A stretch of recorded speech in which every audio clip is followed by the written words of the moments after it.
The Neymar to Paris Saint-Germain transfer is a massive one.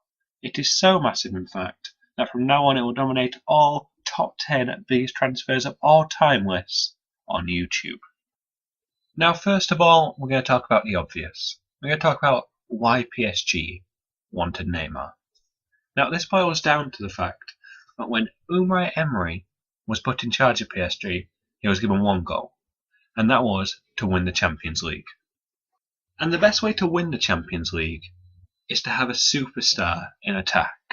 This is shown as 7 of the last 10 teams to win the Champions League had an attacking player that won the Ballon d'Or that same year.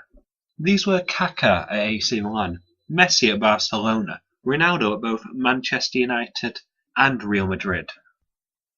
And you certainly get an attacking superstar with Neymar, as he is easily the 3rd best player in the world, and a lot closer to Messi and Ronaldo than many people will have realised yet.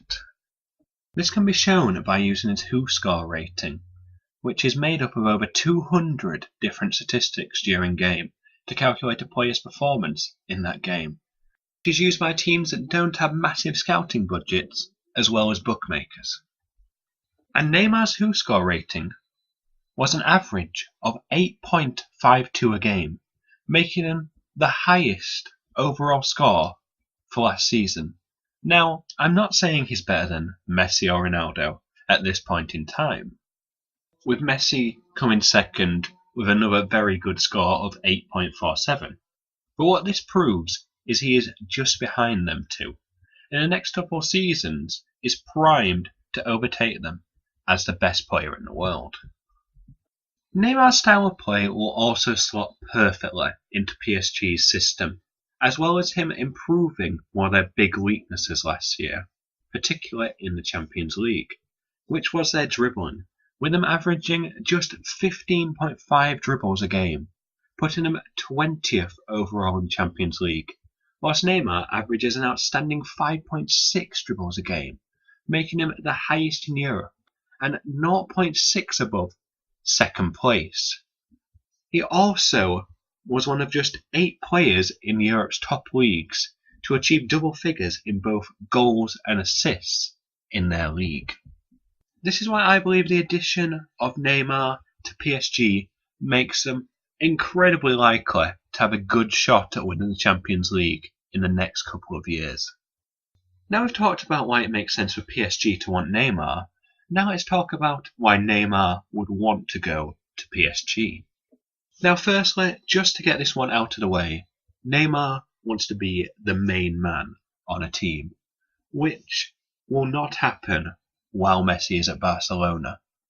This is as Messi is already considered the greatest player of all time by many, and unless Neymar somehow steals that crown, he will always be in Messi's shadow while he's at Barcelona. Now, this becomes a particular problem for Neymar when you consider what one of his biggest dreams is, and that is to win the Ballon d'Or. And the best way to win the Ballon d'Or is to be the star man on a team that wins the Champions League. This is as I have mentioned previously, 7 of the last 10 Ballon d'Or winners played on Champions League winning teams. This is what made it so unlikely for Neymar to win the Ballon d'Or while he was at Barcelona. This is as Messi fairly recently signed a contract extension until 2021. And at that time, Messi will be 34 and probably still producing at a high level. And Neymar will be 29, just reaching the end of his prime, while still being the second fiddle to Messi on that Barcelona team, meaning he'd be unlikely to be able to win the Ballon d'Or whilst remaining at Barcelona. Hey guys, thank you for watching, and if you enjoyed the video, please do like and subscribe, as I'll be doing another video very shortly on what Barcelona should do to recover from the loss of Neymar.